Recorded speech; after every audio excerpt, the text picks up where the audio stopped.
Hello, my name is Alysha Ellington, and I'm here to tell you my story. I grew up in a home where we went to church.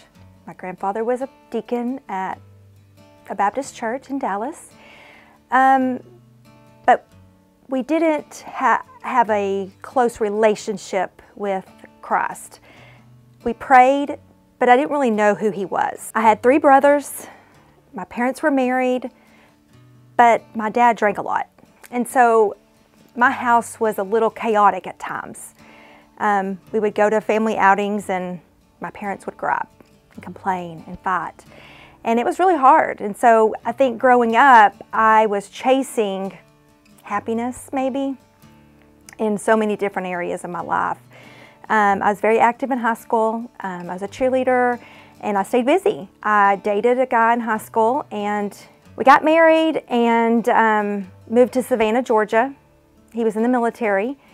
And during that time, my dad was sick. He was dying of cancer. And I was back and forth, still searching for happiness. I was by myself. My ex-husband didn't really go to church with me. And I just, I don't know, I was sitting in the pew that day, and I can't even tell you the sermon. But it was just something that drew me close to Him, and He was talking to me, and I knew that this was my time. I was saved, and I remember the weight of the world just falling off my shoulders in a way that I had never experienced in my life before. So excited and thought, this is happiness. I will never face any other burdens in my life again. My life is going to be full of greatness, and I'll never hit a valley ever in my life. I did many times. But I do remember calling my dad, and I was so excited to tell him that I'd accepted Christ. After I moved back to Texas, I was still searching, and I got involved with somebody that I had known for a long time.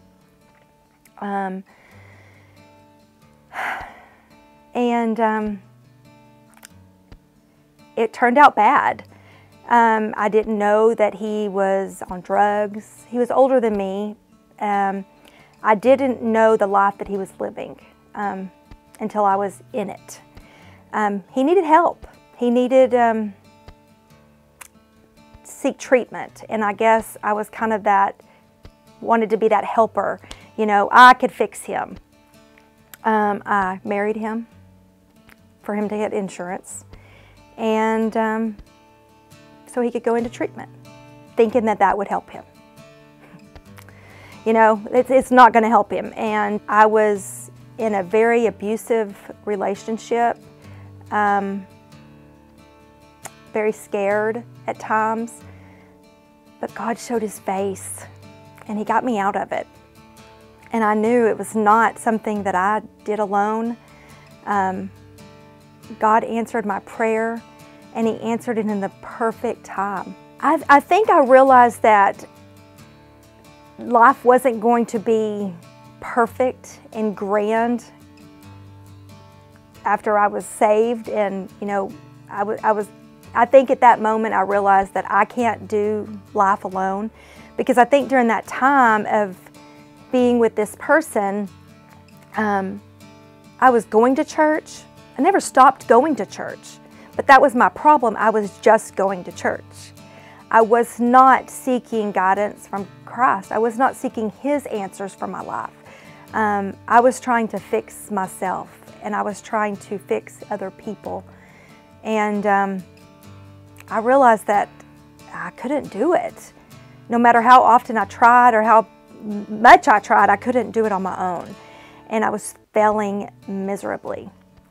So I got out of that relationship. So therefore, it was number 2 that I failed at. But it goes back to I was still trying to do it myself. In 1996, I met Kyle, and instantly we were a couple. It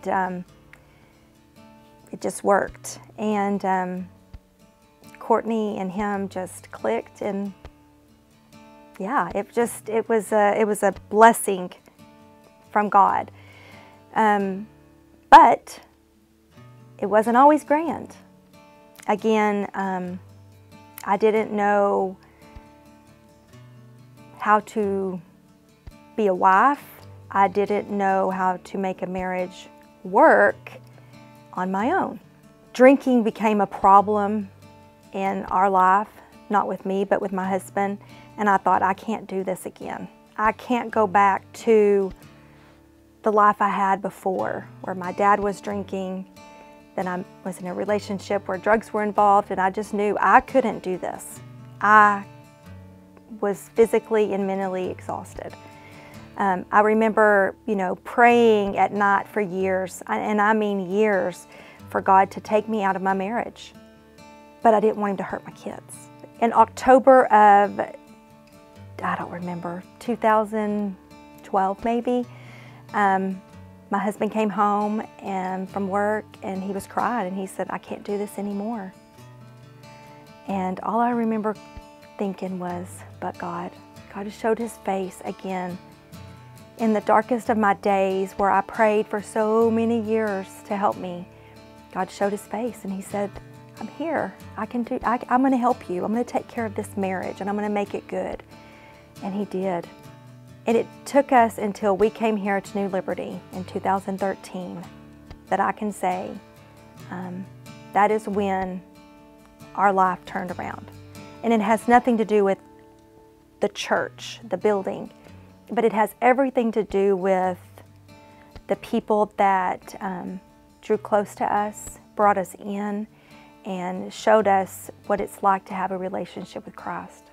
Every day I have to wake up asking for wisdom and asking for guidance and his direction in my life. Of course, we're still going through valleys at times. You raise children, they still struggle, you still worry, you still have all those things, but it's through him that has kept me on top of the water.